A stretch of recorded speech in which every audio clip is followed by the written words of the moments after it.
Narrow Streets by Brian Grieveson. Dedicated to my father. Introduction. The poems in this booklet were written in 1965 to 1966.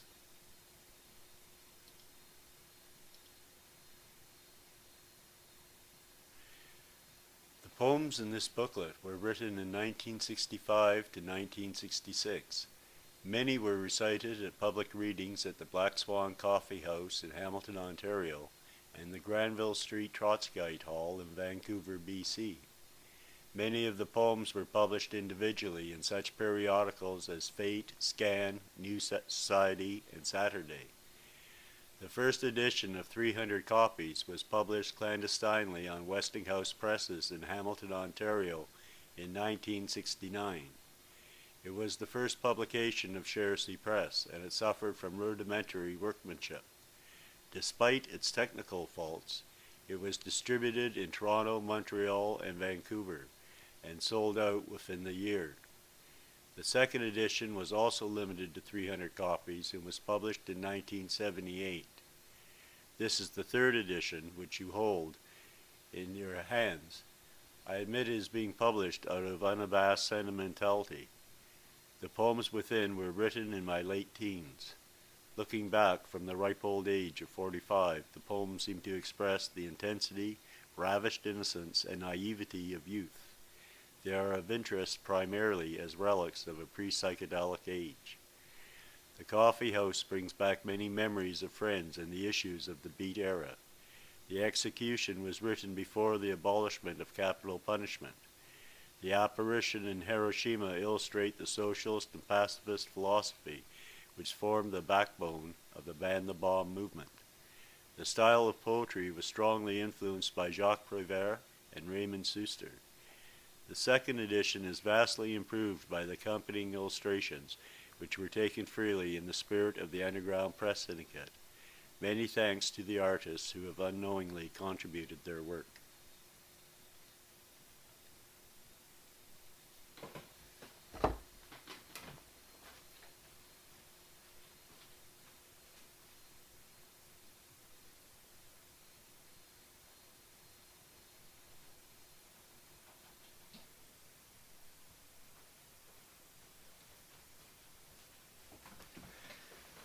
The Magic Trick.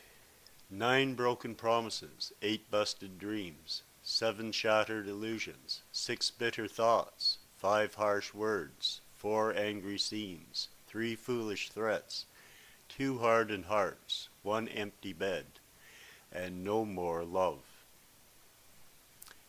Visit to Barbara. Up York Street, whistling Dixie, with a $20 bill in my pocket, and car headlights wink knowingly as between friends, and store mannequins smile lecherously from their glass cages, and the corner stoplight turns green with envy. The playground. Standing on the corner watching the school children at recess, bouncing a tennis ball against the bricks, playing hopscotch on the pavement, trading baseball cards in the corner, skipping rope in the driveway, playing tag around the steps, and eating lunch while on the swings, lost in their world of childhood innocence, where war is in comic books, and guns are given at Christmas, and hate is a 10-minute tantrum, and despair is losing 2 games of marbles in a row. The Gulf. Election campaign, politician on the platform, plump, pompous, prosperous, loudspeakers, balloons, ribbons, grins happily, you've never had it so good. 1 hungry-looking child with a broken doll, 1 employed man with empty pockets, 1 unshaven bum with a bottle of paint cleaner, 1 dying man with an empty house, 1 hysterical girl who slashed her wrists, 1 condemned man pacing his prison cell, politician on the platform, dashing a smile, diamond cufflinks sparkling in the sun. The pub. Layers of acrid smoke, yellowish glow of lights, a dozen trays of beer, deafening noise, laughing, cursing, crying, 4 old soldiers playing cards, one old man asleep in the corner, and a drunken musician pounding a piano, playing Lily Marlene, with tears in his eyes. First love. Her hair long and brown, her eyes tender and loving, her lips moist and soft, her breasts young and firm, her belly warm and supple, her legs parted and yearning, and my hand trembled as I knelt beside her as she lay there on my bed. The angry young man. Maybe I'll go to the art gallery and look at the nudes. When I was a kid, I used to save orange peels. I'm grown up now. I save empty wine bottles. Hey, is anybody listening? I said, is anybody listening? Maybe I will go to the art gallery and look at the nudes. Central Police Station. Snowing outside, a policeman inside, at his desk, filling out forms, so many forms. Joyriding in a stolen car, age 15, to be tried at juvenile court March 17th. Copies in duplicate, copies in triplicate. The policeman is tired, lights up a cigarette, sips at his coffee, and offers a cup to the boy, sitting on the bench, staring at the floor, who refuses, partly bewildered, partly belligerent, mostly frightened. Hands number 9. The clutching hand of a child at her mother's sleeve, the gentle hand of a young boy fondling his puppy, the drunkard's hand grasping tightly a half-filled glass, the tender hand caressing a young girl's breast, the swollen hand of a boxer lying in the sawdust, the rough hand of a butcher scaling fish, the smudged hand of the shoeblack shining shoes, the sweating hand of the chubby whore in bed, and another hand holding the pen. The blank canvas. The canvas, the attic, the smock, the palette, the brushes, the paint, and the pipe clenched between his teeth. The small table, the nude model, the stale cheese, all very arty, all very ethnic, but the cheese remains on the table, and the nude remains on the stool, and the brushes remain in his hand, and the canvas remains blank. The mad artist. He picked up a brush and drew a bird, a free bird, a singing bird, a happy bird, a live bird, yet something was wrong, and he wasn't sure what. So he picked up a knife and slashed at the bird, an imprisoned bird, a silent bird, a sad bird, a dead bird, and stared at the painting, and swallowed the knife, for he had killed the bird of his soul. The pensioners. The old men on the benches in Gore Park in the sunshine, reading the newspapers, reading the want ads, watching the pigeons, watching the street. They saw the bankers, the clerks, the accountants, the reporters, the policemen, the bus drivers. They saw them, the employed. But they just sat there, watching the pigeons and reading the want ads and staring at the ground. Goodbye, old man. Don't fight it, old man. For in this populous world, one old man dies every minute. Don't cry, old man.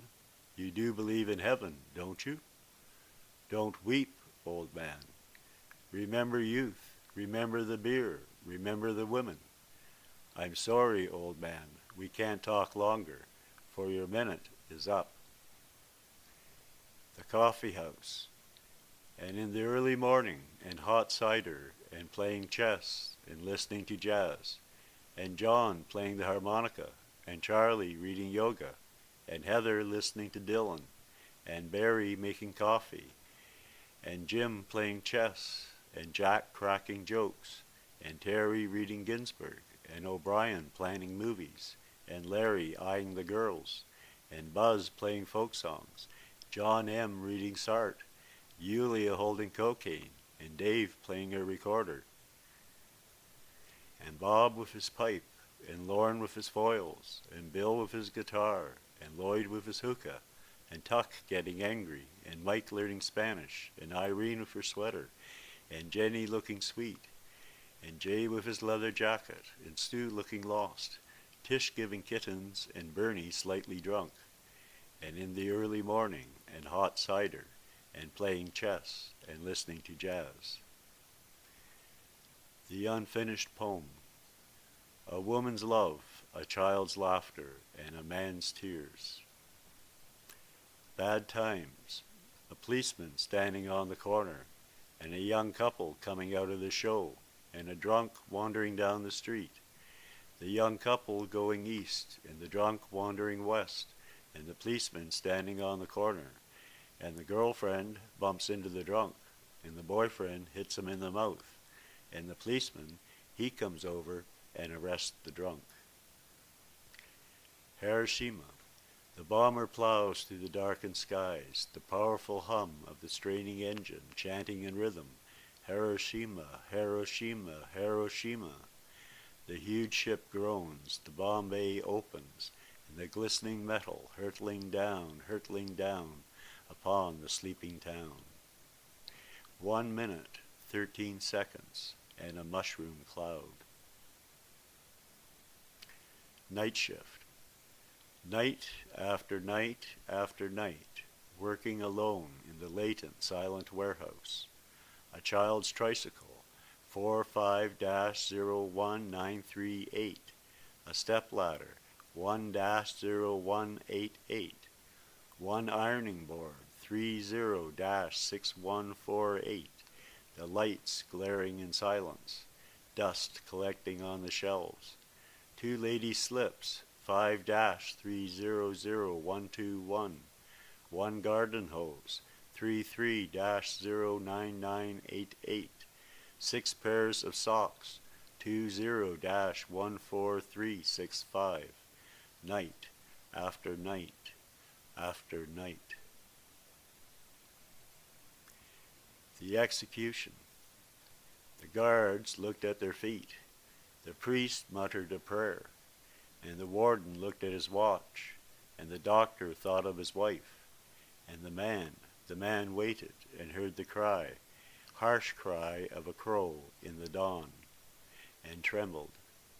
And the guards looked up, and the priest prayed, and the warden nodded, the noose sprang taut, and the man swung stiffly, like a scarecrow, from the gallows. The miracle. A grunt, a groan, a sagging mattress, and a human being will be born. Flowers. Flowers when you're born, flowers when you're dated, flowers when you're married, flowers when you're sick, flowers when you die. And he couldn't help thinking, what an awful waste of flowers. The victory. On Walnut Street on Saturday morning, a young boy sitting on the curb with his cowboy hat and plastic machine gun saw a wounded starling with a broken wing fluttering hopelessly on the sidewalk. And the boy thought and picked up a brick and raised it above his head and heaved it. The smashed skull of the dead starling, spurting blood over the sidewalk, and the boy's eyes gleaming, and his face flushed with victory. The apparition. In the moonlit yard of a deserted factory, with demolished chimney, with crumbling walls, with chalk-red bricks, with broken glass, with cardboard windows, and on a heap of discarded bricks, a ghostly apparition, with a bristling mustache, shaking his fist at the shadows, urging a strike, his thundering voice cursing the factory owners, damning the scabs, and the initials IWW scrawled with chalk on the crumbling walls. Summer storm. A pregnant sky, sinister like a swollen belly. A feverish sky sweating in a contraction of pain. A black sky groaning in the throes of labor, yet a loving sky with a woman's smile, giving birth to rain. The afternoon. Raining softly on a Monday afternoon in her room above the store on Main Street, lying lazily under the covers of her bed, warmth of her thighs, scent of her hair, stroking her arm and wishing, maybe wishing it could last forever. Dreams. Last night he dreamt of a girl who was beautiful and loved him. Then he woke up and cried. The classroom. The teacher stares out of the window at the rain. Répétez, he commands the children. Je parle, tu parles, il parle, elle parle. A memory, faint memory stirs of the streets of Paris. The yeasty smell of fresh baked bread, a young slender girl with small firm breasts. Nous parlons, vous parlez, their voices drone throughout the classroom. Il parle, elle parle, the teacher stares out of the window at the rain. The heart of the matter.